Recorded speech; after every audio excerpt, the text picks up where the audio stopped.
noite a todos, né? Nós vamos fazer o nosso vídeo de hoje apresentando para vocês este livro aqui, tá? Vivendo a Comunicação Não Violenta.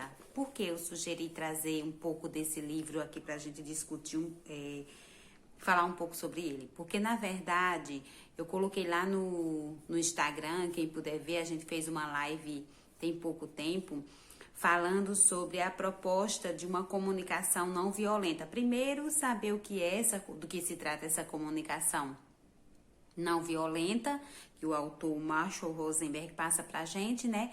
E depois verificar como é que a gente pode estar fazendo isso junto da nossa família, junto dos nossos filhos. O que eu achei interessante nesse livro é que ele começa a falar da sua experiência como resolvedor de conflitos, né? E aí são conflitos bem sérios, ele vai tratar na delegacia, nos penitenciárias, em vários locais, assim, locais de vulnerabilidade, de risco, né? E como é que ele conseguiu fazer a resolução desses conflitos. Então, ele começa, a partir da primeira parte do livro, a falar sobre podemos dar um jeito como resolver conflitos de forma pacífica e eficaz. E ele ganhou vários prêmios, né? Ele é norte-americano, ganhou vários prêmios por essa questão de ser um pacificador. E o fato dele ser um pacificador, ele também trouxe essa sua contribuição para a forma de criar filhos, né? Para a família. Ele também tem um livro que ele trata sobre como... ajudou também professores, né? Fez a formação de alguns professores para ver como eles tratavam seus alunos sem violência nenhuma, a violência verbal que eu falo, né? E um capítulo aqui, que é o capítulo de qual a gente vai conversar hoje, que ele traz a questão de como criar filhos com compaixão.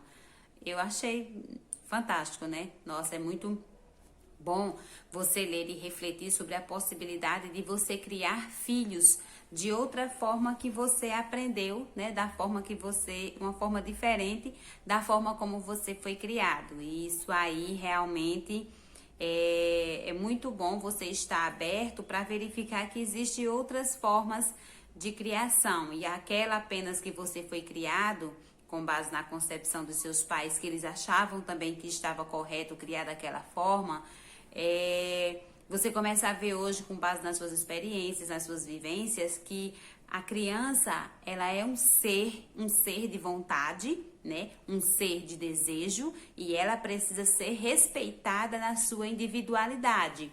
E a questão crucial é que o fato de eu, como mãe, respeitar a minha filha na sua individualidade não quer dizer que eu perca a minha autoridade de mãe, a minha autonomia de adulto, né, diante da criação dela. Então eu convido vocês, hoje a gente vai fazer assim a leitura de alguns trechos, né, poucos trechos do que ele colocou. O capítulo é o capítulo 5, certo? Eu gosto sempre de mostrar para vocês já terem contato com a forma do livro, né, com se o livro tem desenhos, tem figuras, se ele não tem.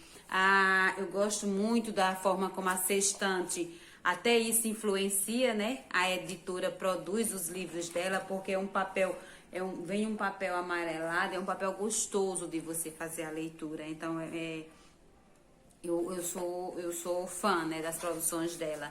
E no capítulo 5 ele traz isso, criando filhos com compaixão. Como educar seu filho de acordo com a comunicação não violenta. E aí você pode até se perguntar, mas quando é que ocorre a comunicação não violenta, né? O que é isso? Acho que vocês já se depararam, né, com algumas situações de que quando você fala bem alto, né, para um filho, por exemplo, bote o lixo lá fora, bote o lixo lá fora. E você às vezes grita com ele para colocar o lixo lá fora, né? Quando você chega bem pertinho, ele tá assistindo televisão, quando você chega bem pertinho, você não ouviu eu falando não? Ouvi não, mãe, você falando. Ouvi não, pai, você falando. Então, na verdade, ele ouviu, só que a forma como você se comunicou com ele não foi uma forma que agradou ele. E às vezes a gente se pergunta assim, e pais têm que agradar filhos? E por que não? Se filhos têm que agradar pais, né? É essa nova forma de criar que ele convida a gente para fazer um pouco dessa leitura aqui. Então, primeiro ele começa a fazer a questão de nossa educação como pais. E aí ele traz um trechozinho assim: por ter sido educado a pensar de certo modo sobre o que significa criar filhos, eu achava que a tarefa do pai e da mãe era fazer as crianças se comportarem. Veja, depois nos definimos como autoridade, professor, pai e mãe, na cultura em que fui educado. Consideramos nossas responsabilidades fazer as pessoas que rotulamos como crianças a se comportar de determinada maneira. A gente se pega fazendo isso constantemente, né? Eu acho que colocar na nossa cabeça, a parte da nossa criação, que a gente, para criar um filho, tem que criar um filho a ser comportado. Ele tem que ser comportado em todos os ambientes que ele for, porque ele vai ser elogiado, e se ele for elogiado, eu sou elogiado. Às vezes, quando você começa a dizer assim, mas que criança mal educada, então você está atingindo e afetando os pais que educaram aquela criança, né? E ela começa a ver que... e o pai e a mãe começam a se sentir ofendidos pelo comportamento daquela criança, que talvez na idade dela já seja um comportamento natural, e começam a punir aquela criança em casa, ou batendo nela, ou de castigo, para que ela possa aprender que ela tem que se comportar nos lugares, porque a forma dela agir daquele jeito gerou um comentário ruim sobre mim. Criança mal educada. Quem educou? Eu. Menino, deixa de ser mal educado. Quem educou? Eu, pai, eu, mãe, que eduquei. E isso começa a me ofender. Então, ele traz uma reflexão sobre, mesmo que a gente lute para não criar os nossos filhos da forma que a gente foi criado, mas é muito forte dentro de nós esse modelo de criação de pai e mãe que nós tivemos, né? E esse modelo de criação de pai e mãe, às vezes, faz com que a gente repita esse comportamento com os nossos filhos. Muitas vezes a gente se depara repetindo comportamentos dos nossos pais que a gente não aprovava. E ainda hoje a gente não aprova. E às vezes a gente tem o costume de usar aquele ditado, né? Nossa, tô pagando pela língua, porque tô repetindo uma coisa que meus pais fizeram e que eu não concordava. Por quê? Porque às vezes você está no automático daquela criação, né? A criação foi tão forte e é repetidas vezes, porque foram 20, 30 anos antes de você sair de casa, você foi vendo que aquele modelo era o modelo de seguir, era o modelo de referência que você tinha.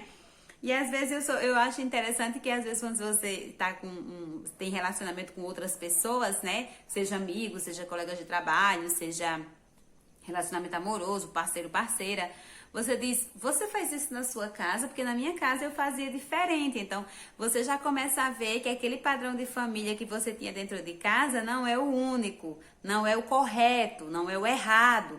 Existem vários padrões, várias famílias diferentes, várias formas de viver diferentes. Então, ele traz essa reflexão e ele nos faz esse chamamento para que a gente possa pensar sobre a repetição que a gente está fazendo do comportamento dos nossos pais, né? E ele continua aqui acrescentando: agora eu vejo que esse objetivo está fadado ao fracasso, porque aprendi que toda vez que nossa meta é levar outra pessoa a se comportar de determinada maneira, o mais provável é que ela resista, não importa o que estejamos pedindo.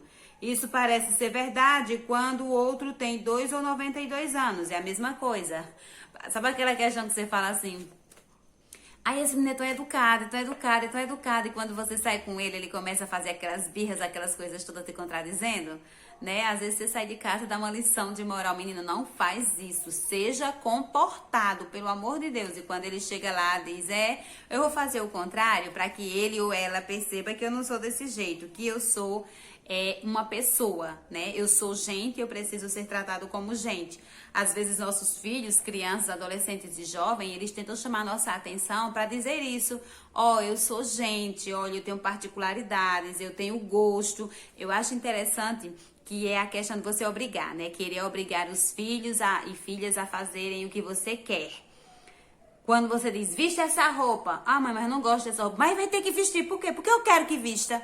Ou seja, você nem explicou. Às vezes você diz assim, eu quero que você vista essa roupa, porque como ela é nova, você tá crescendo, vai perder rápido. Então, vá com essa roupa pra gente aproveitar o máximo possível dessa roupa antes que ela se perca por conta do teu crescimento.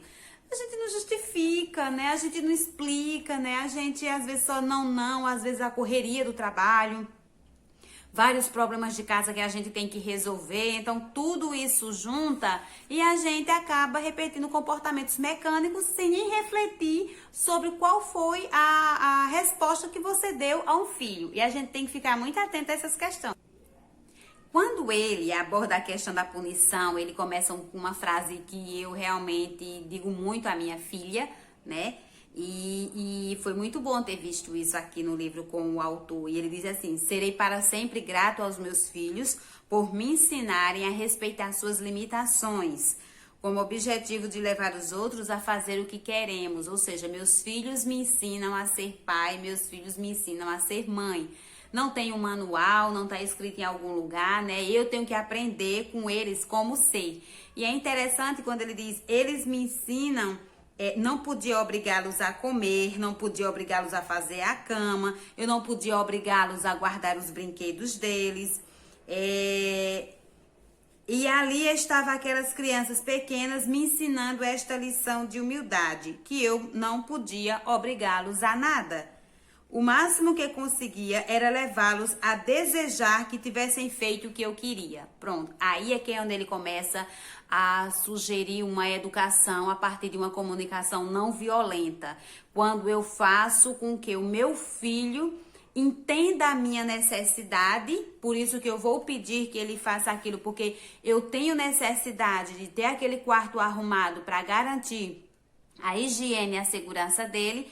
E quando ele passa a acreditar em mim, eita, eu vou fazer isso porque a minha mãe tem necessidade do quarto estar arrumado, a minha mãe tem necessidade que eu ajude nas tarefas de casa, isso vai deixá-la feliz, isso vai deixá-la bem. Então, eu tenho uma motivação para poder fazer isso, eu tenho uma motivação para poder obedecer. E ele continua dizendo isso, né? Que meus filhos me ensinaram que todo uso da coerção da minha parte invariavelmente criava resistência da parte deles.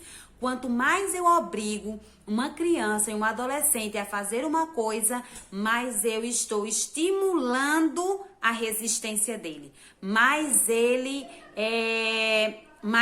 começa a ir contra tudo isso. E daí, como a gente às vezes não sabe como reagir com um filho, como criar um filho, aí a gente começa a punir o filho. Eu acho tão interessante as pessoas quando dizem assim, como forma de punição, viu? Se você não fizer isso, o papai do céu tá vendo e vai lhe castigar. Minha gente, se Deus descesse aqui, ia puxar a orelha desses pais, porque você tem que começar a criar o seu filho, a orientar o seu filho com os seus próprios argumentos. Não dá para usar um ser divino como argumento, né? O Deus como argumento ou qualquer outra coisa como argumento de punição. Não. A punição, na maioria das vezes, ela é uma falha nossa. Então, a gente falhou na nossa estratégia de lidar com aquela criança, de lidar com aquele adolescente, aí a gente vai puni-lo. E não é isso que o autor, a proposta dele, né? Ele apresenta um outro tipo de criação.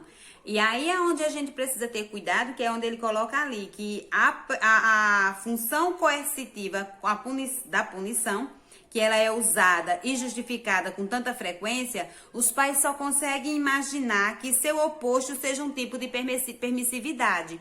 Então, quando os pais agem com punição, é porque eles dizem que se não punir o filho, ele vai estar sendo muito permissivo, vai estar permitindo que ele faça tudo, e aí esse filho não vai ter caráter, não vai ter moral, o filho não vai obedecer a ninguém, né? Vai sempre quebrar as regras em todo canto. Então, a gente, pai e mãe, a gente precisa saber que a regra não é sair da punição para a permissividade. A regra é ficar neste meio. Qual é o equilíbrio na criação, nesse outro jeito de criar os filhos, né? Não preciso estar punindo eles. E assim, eu tenho estudado muito, eu tenho lido muito, eu gosto muito dessas áreas aí. E a Cecília está sendo meu laboratório, né? De tudo, como tanto na pedagogia, que é minha área de formação, né? Pedagogia, o mestrado, doutorado em educação, quanto na minha área de psicologia, que é a que eu estou buscando agora a formação. ela sempre foi esse meu laboratório para eu testar se as teorias davam certo ou não, se essa forma de dar certo ou não. E eu percebo que a Cecília tem individualidade, a Cecília tem uma personalidade que foi construída por ela, porque ela encontrou um espaço aqui na nossa família para construir essa personalidade. Ela tem gosto, ela tem preferências, ela tem os próprios objetivos dela. Às vezes, numa tarefa que eu tô fazendo com ela, né, eu digo, Cecília, escreva assim, assim. Ela, para, mãe, você não pode dizer o que eu devo escrever, porque eu já sei o que eu tenho que escrever, entende? Então, ela tem espaço para desenvolver essa individualidade, ela tem espaço para dizer assim, eu não preciso fazer as coisas porque os outros gostam, porque os outros querem que eu faça. Eu preciso fazer porque eu quero, porque eu me sinto bem. Então, ela consegue chegar nesse nível de nem ter a permissividade, nem ter a punição como um método de criação, né? E é tão certo que eu, como várias outras famílias, estamos conseguindo criar nossos filhos sem bater, né? Com muito diálogo, mostrando para eles a importância, a necessidade, mostrando o que é necessidade para mim e respeitando o que é necessidade para ela. Então, ela tem as regras, né? Tem os horários de permanecer em redes sociais, horários para brincar, horários para estudar. Ela mesma levanta no horário que ela sabe que tem as atividades. Ela consegue dormir no horário que ela sabe que no outro dia ela vai conseguir acordar cedo para ir para a aula, né? Mesmo a aula virtual e tudo. Depois da aula ela já tem toda uma programação de fazer as tarefas de casa para que no horário da tarde ela possa estar livre para brincar, para assistir, para pintar, que é o que ela gosta. Mas ela desenvolveu grande parte dessa personalidade dela pelo espaço, né, que a família, que a nossa família proporciona a ela, né, e que garante a ela um certo tipo de conexão, uma mudança de linguagem, onde eu posso dialogar. Eu não preciso gritar com ela, eu posso dialogar com ela e ela entender as minhas necessidades também. E outra questão que ele traz aqui, que eu acho importante que a gente coloque no debate, né? Não vai ter o debate, mas aí vocês podem se posicionar abaixo, lá nos comentários, é a questão da recompensa. Ele diz que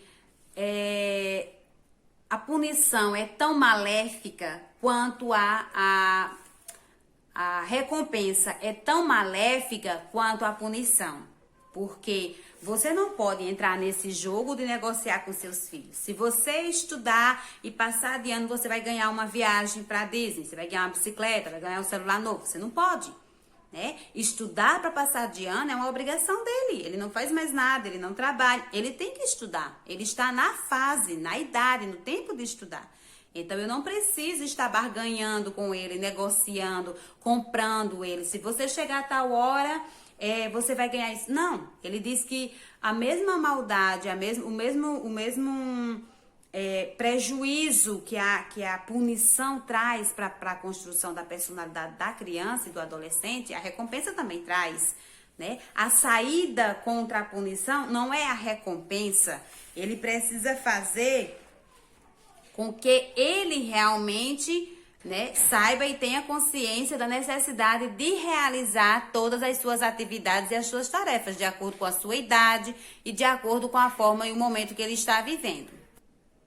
E uma parte aqui para finalizar o nosso vídeo é preparando nossos filhos. Eu vi agora, assisti há pouco tempo aquele filme do Pantera Negra, né, que a gente teve a questão do ator que infelizmente chegou a falecer, e o pai dele tinha morrido no filme. E o pai dele disse uma frase para ele, né? Ele, pai, eu não vou conseguir viver nesse mundo sem o Senhor.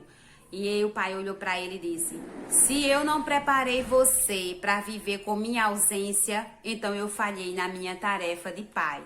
E aí o autor traz esse campo aqui, esse item de preparando nossos filhos. E a partir daí ele conta a experiência como foi com a filha dele. E ele traz uma história muito bonita, né, da filha dele, sobre preparando nossos filhos, que ele disse que todo o ensino fundamental nele, aquela primeira fase, a filha estudou numa escola que era próxima deles, né? que ele tinha feito um trabalho com os professores e professoras dessa escola sobre não ter uma comunicação violenta com os alunos. Mas ele disse que ficou apreensivo porque ela foi transferida para fazer a segunda fase do fundamental em outra escola e era uma escola longe da casa deles e ele não tinha contato com os professores. Mas daí, ao mesmo tempo, ele ficou orgulhoso porque a filha trouxe uma experiência, a filha não, o filho, trouxe uma experiência para casa mais ou menos assim. Como ele tinha o cabelo grande, então quando ele chegou na sala de aula, a primeira coisa que o professor fez com ele foi: você precisa cortar esse cabelo, né? Esse cabelo não assenta com você. E daí ele entrou na sala e voltou para casa e contou pro pai. Aí o pai perguntou: e o que foi que você fez, né? Qual foi a sua reação? Ah, pai, eu usei tudo aquilo que o senhor me ensinou. E aí eu percebi que ele estava só expressando uma raiva que ele tinha interior. Não tinha nada a ver comigo, né? Era uma questão que ele tinha que resolver com ele mesmo. E aí ele me usou para expressar essa raiva que ele tinha a partir de mim. Aí o pai continuou conversando, né, sobre para tentar descobrir. Ele disse: não, pai, eu acredito. Ele colocou até aqui. Como você lidou com a situação? Pai, também fiz o que você sugeriu, que quando falarem comigo desse jeito, eu tente ouvir o que estão sentindo e necessitando, sem levar para o lado pessoal. Só tentei ouvir os sentimentos e necessidade dele. Ele era muito óbvio, pai. Ouvi que ele estava irritado e queria que eu cortasse o meu cabelo. A pai perguntou: e como você se sentiu? Pai, eu fiquei triste por ele. Sabe por quê? Ele era careca e parece que ele tinha problema com isso. Claro que a comunicação não violenta, ela não vai surgir do dia para a noite, né? A gente foi criado de uma forma, até o momento que vocês estão assistindo esse vídeo, ou que leram o capítulo desse livro aqui, ou então as produções do autor, a gente tinha um jeito de criar os nossos filhos, né? Agora, a partir de agora, se você se propor a criar seus filhos de uma forma diferente, ouvindo mais os seus filhos, respeitando as individualidades dele, não é trancar ele ficar trancado lá num quarto, porta fechada, isso não é individualidade, né? A gente tem todo um trabalho para dizer para ele também o que é individualidade, né? E para eu poder respeitar essa individualidade, não é uma coisa que a gente faz do dia para a noite, não é uma coisa que acontece naturalmente e que a gente no instante resolve. Mas que é paulatino, né? Vai ser aos poucos, a própria criança, a própria adolescente vai observando, percebendo que o seu comportamento como pai e mãe mudou, né? Você também vai percebendo que o comportamento dele mudou, vai se criando uma criança, um adolescente, um jovem mais calmo, mais tranquilo, mais decidido, né? Uma pessoa mais convicta das coisas que ela quer. E daí a gente começa a perceber que realmente esse é uma forma de deixar para a sociedade um ser humano sadio, né? A nossa criação ajuda a deixar um ser humano sadio e feliz, que essa é a nossa proposta. E quando os filhos estão felizes, os pais estão felizes. Eu agradeço a vocês por estarem mais esse vídeo aqui com a gente, tá? Vale muito a pena a leitura desse autor sobre essa nova forma de comunicação não violenta. E aguardo vocês no próximo vídeo aqui no nosso canal. Tchau, pessoal. Até a próxima.